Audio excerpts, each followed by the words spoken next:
artificielle va-t-elle tuer la démocratie? C'est donc avec beaucoup d'émotion que je m'exprime ce soir, parce que je pense vraiment que vous avez un rôle extrêmement important à gérer. L'intelligence artificielle, ce n'est pas de la technologie. L'intelligence artificielle, c'est de la politique.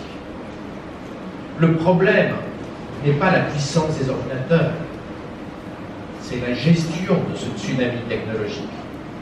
Comment gérer les problèmes de souveraineté quand le budget R&D d'Amazon approche 70 milliards de dollars? Comment défendre la liberté face aux ennemis de la liberté, au cyber-autoritarisme qui se développe, comme vous le savez, dans les pays totalitaires, et notamment grâce à Internet, qui n'a pas été la technologie libératrice que l'on espérait. La clé de la gestion de l'intelligence artificielle, elle est politique. Vous avez un rôle absolument fondamental en tant que militant politique.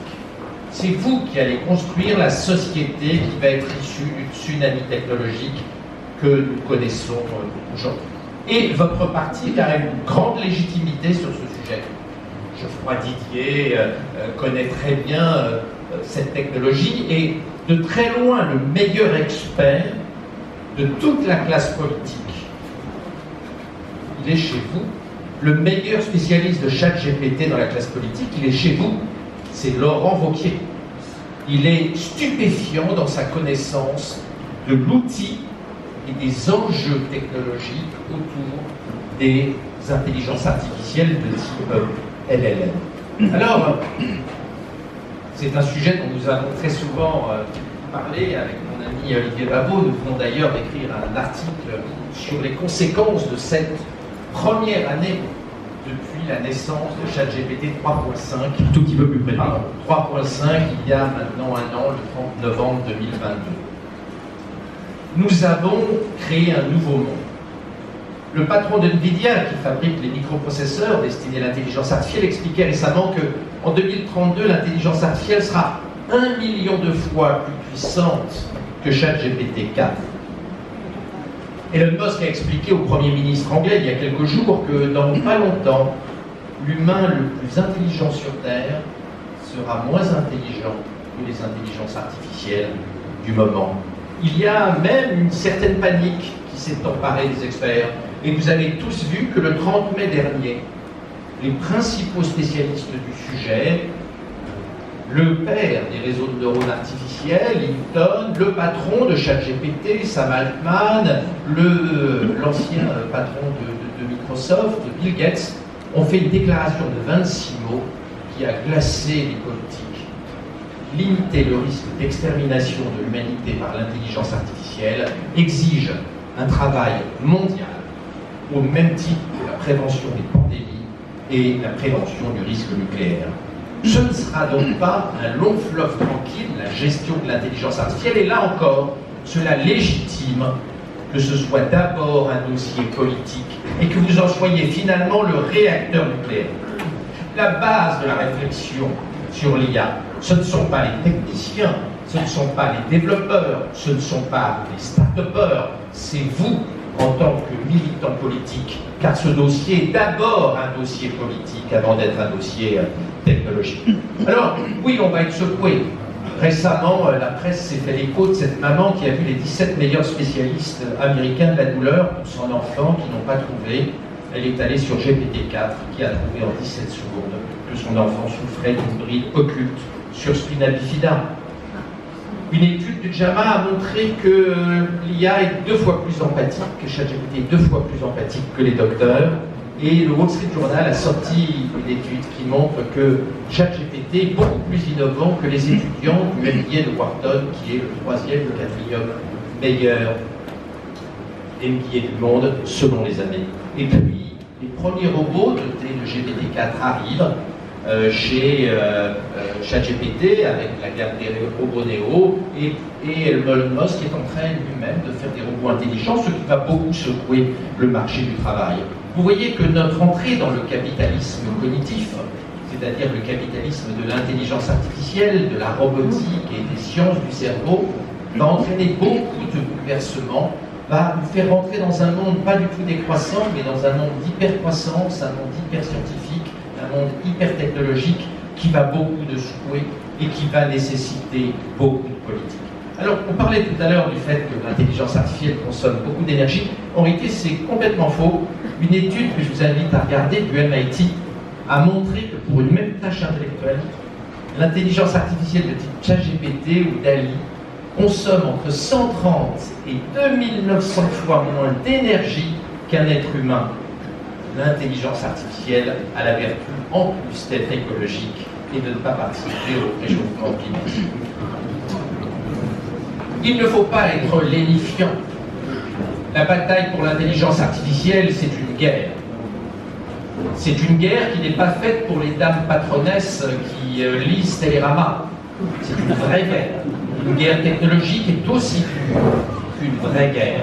Et en Europe, nous avons découvert avec Poutine et l'Ukraine que la guerre existait toujours.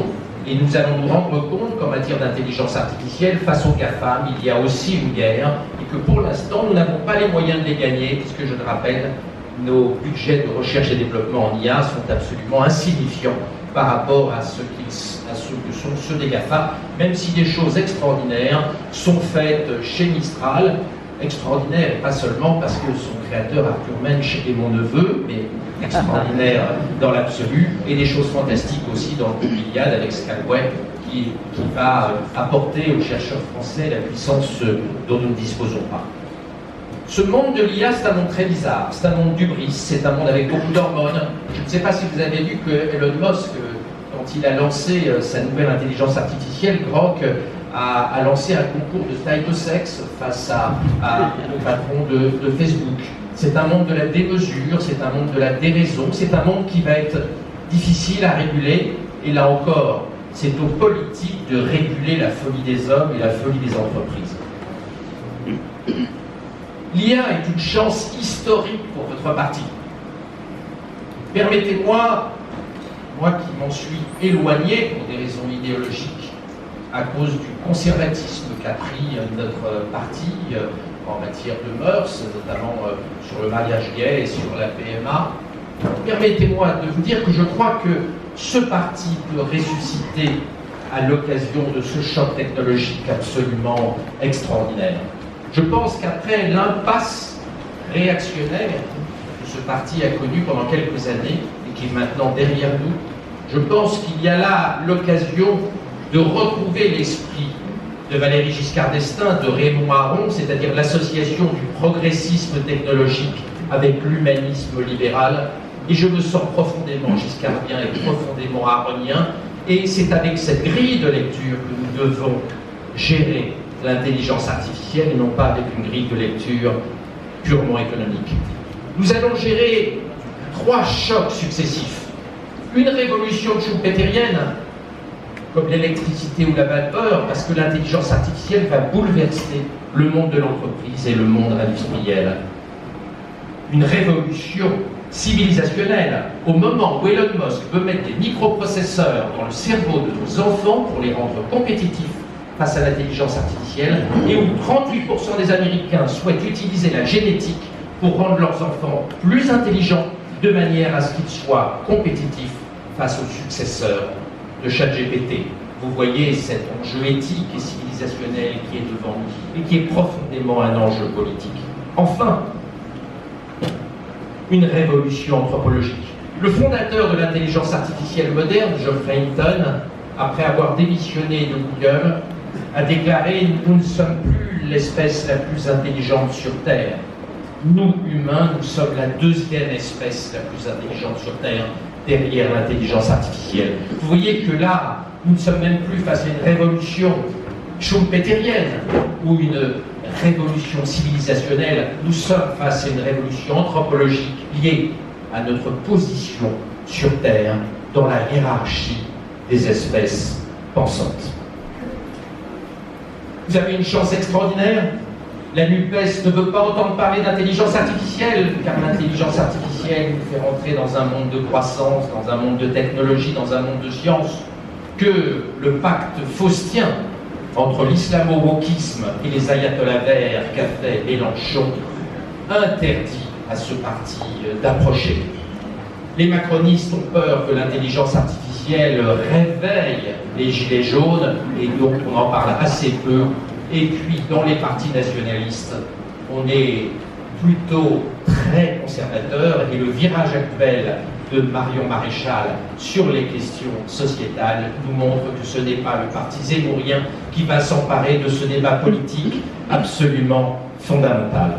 Nous avons plus que jamais besoin de politique. Nous avons plus que jamais besoin de militants politiques. Et gérer ce choc technologique va nécessiter un courage politique, un engagement politique absolument extraordinaire. Je pense que dans les années qui viennent, le plus beau métier, le métier le plus important, même s'il est parfois ingrat, sera d'être politicien. À l'ère de l'intelligence artificielle, le plus beau métier, ce n'est pas de créer des startups d'intelligence artificielle. Le plus beau métier, c'est d'être politicien et de gérer les conséquences sociales, humaines, éducatives de ce tsunami technologique absolument extraordinaire. Ces dernières années, j'ai trouvé que vous étiez un peu redevenu un parti réactionnaire des années 1950, je l'ai dit. Je pense qu'aujourd'hui, il faut s'éloigner de Christine Boutin et retrouver vos racines à mi-chemin entre Aron et VGE. Vous pouvez devenir le parti de 2050 si vous êtes le parti qui porte une vision libérale, une vision humaine des enjeux de l'intelligence artificielle de façon profondément prospective. En réalité, nous sommes en train d'expérimenter, de créer ce qu'avait imaginé il y a juste 101 ans Teilhard de Chardin, la noosphère, c'est-à-dire la réunion de l'intelligence humaine et de l'intelligence artificielle.